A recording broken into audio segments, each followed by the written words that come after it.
சாந்தி. அவ்யக்த சமிகை 27 செப்டம்பர் 2024.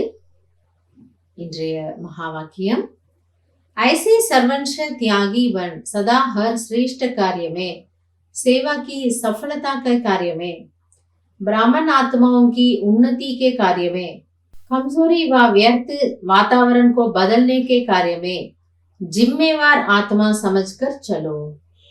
அவங்க சொல்றாங்க, நீங்கள் அனைத்தையும் சர்வன்ஷ தியாகி, அனைத்தையும் தியாகம் செய்யக்கூடியவராகி, ஒவ்வொரு சிரேஷ்ட காரியத்திலும் பாபாவோட என்னெல்லாம் காரியம் இருக்கும் அதுல என்னுடைய சகயோகம் இருக்கும்.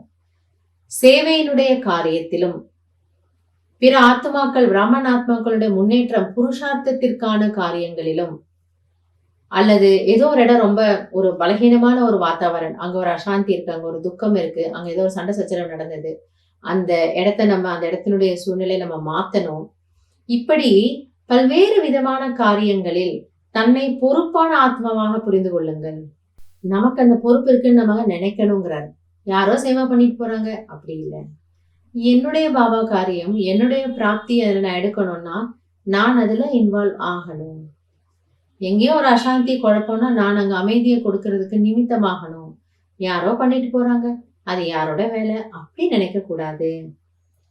हद के कर्म का हद के फल पाने की अलग काल की इच्छा से इच्छा மாத்திரம் அவித்யா பண்ணும். ஆனால் அதன் கூட கூடவே அப்ப ஏதோ ஒரு நல்ல காரியம் செய்தோம், உடனே அதுக்கு ஒரு பலன் கிடைக்கணும், உடனே அதுல ஒரு பெயர் கிடைக்கணும். ஆனா இந்த ஒரு எல்லைக்குட்பட்ட பிரார்த்தியை எதிர்பார்க்கறத மட்டும் விட்டுடுங்க. तो सदा प्रत्यक्ष फल खाने वाले सदा मन दुरुस्त रहेंगे. நீங்க அப்படி ஒரு நல்ல ஸ்திதியில இருக்கீங்க, எல்லாருக்கும் கொடுக்கணும், நான் பொறுப்பான ஆத்மா ஆகணும், ஆனா யார்கிட்ட இருந்து நான் எதையும் எதிர்பார்க்கல, அப்படி இருந்தீங்கன்னா பாபா சொல்றாரு, பிரத்யக்ஷ பலனை எதிர்பார்க்கக்கூடிய சதா திடமான அல்லது ஆரோக்கியமான மனம் உடையவராக நீங்கள் ஆகிவிடுவீர்கள்.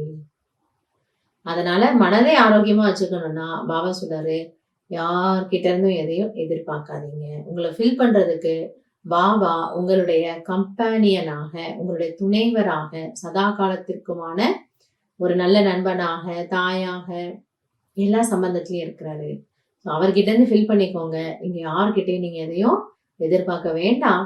அப்போ உங்களுடைய மனம் ஆரோக்கியமானதாக இருக்கும். சதா ஸ்வஸ்த் ஹோங்கே சதா மன்மனா பவ் ஹோங்கே. பாபா சொல்றாரு, சதா ஆரோக்கியமாக இருப்பீர்கள் மற்றும் உங்களுடைய மனம் எப்பொழுதும் மன்மனா பவ என்று இருக்கும். ஏன்னா நான் வாங்கணும்னா அவர்கிட்டதான் வாங்கணும் பொழுது முழு நாள் எனக்கு ஏதாவது ஒண்ணு தேவைப்படுது இல்லையா? ஒரு உதவி தேவைப்படும், உடனே யார நினைக்கிறேன்? பாபான்னு நினைக்கிறேன். வேற ஏதோ ஒரு ஆசை இருக்கு, எப்படி பூர்த்தி பண்ணுவேன்? பாபான்னு நினைக்கிறேன். சோ 2 விஷயம் இதுல பலன் இருக்கு உங்களுக்கு. ஒண்ணு, நீங்க மனதளவிலையும் சரி உடல் அளவிலையும் சரி ஆரோக்கியமா இருப்பீங்க. இன்னொன்னு, மனம் எப்பொழுதும் ஸ்ரீ பாபாவின் பாப் தாதாவின் அன்பு நினைவிலேயே மூழ்கி இருக்கும்.